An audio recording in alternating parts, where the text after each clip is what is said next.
આજે એકચ્યુઅલી નિફ્ટીનો સાપ્તાહિક એક્સપાયરીનો દિવસ એને લીધે માર્કેટમાં થોડી વોલેટાલિટી આપણને બનતી દેખાઈ હતી, પણ ખાસ કરીને જે 25,200ની નીચે નિફ્ટીનું ક્લોઝિંગ આવ્યું છે તે થોડી ઘણી ચિંતા અત્યારે બનતી દેખાઈ રહી છે. પણ ઓવરઓલ એક રેન્જબાઉન્ડ કામકાજ જોયું છે, જ્યાં બેંક નિફ્ટીની વાત કરી લઈએ 56,496 એટલે ફ્લેટ ટુ નેગેટિવ ઝોનમાં ક્લોઝિંગ આપણને આવતું દેખાય છે. પણ મિડ કેપ સ્મોલ કેપ આ બંને ઇન્ડાયસીસમાં સૌથી વધારે વેચવાલી જોઈ હતી અને બંને ઇન્ડાયસીસ 0.5% વધુની વેચવાલી સાથેનું ક્લોઝિંગ આજના દિવસે બતાવ્યું છે.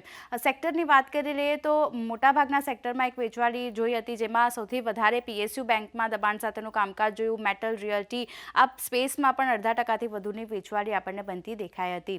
સ્ટોક સ્પેસિફિક વાત કરી લઈએ નિફ્ટીના ફ્રન્ટ પર જ્યાં સૌથી વધારે દબાણ બન્યું છે ટાટા મોટર્સનું કાઉન્ટર છે. અહીંયા ખાસ કરીને કંપનીના જે કમર્શિયલ વ્હીકલ કારોબારને ડીમર્જર કરવાની આજે રેકોર્ડ ડેટ હતી, એને લીધે થોડું નેગેટિવ સેટઅપ આપણે ત્યાં જોયું છે.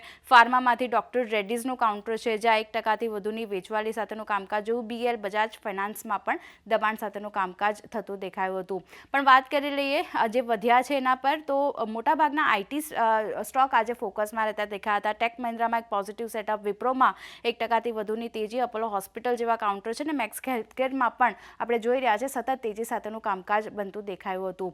મિડકેપની જો એક્શનની વાત કરી લઈએ તો ત્યાં કયા શેર્સ ઘટ્યા છે? વોડાફોન આઈડિયા અહીંયા એક દબાણ સાથેનું કામકાજ આપણને થતું દેખાયું હતું. એની સાથે ઇન્ડસ ટાવરમાં પણ વેચવાલી જોઈ છે. સાથે ડિક્સન ટેકનોલોજી અહીંયા ખાસ કરીને દબાણ સાથેનું કામકાજ એટલા માટે જોયું હતું કારણ કે ફિલિપ કેપિટલનો એક નેગેટિવ રિપોર્ટ આવ્યો હતો, સેલ રેટિંગ આપ્યું છે તેમના તરફથી, એને કારણે ડિક્સન ટેકમાં 3%થી વધુની વેચવાલી. અને યસ બેંકની વાત કરી લઈએ ઓલમોસ્ટ 3%નો ઘટાડો અહીંયા પણ બનતો દેખાયો હતો. પણ સામે જે શેર્સ વધ્યા છે એના પર નજર કરી લઈએ.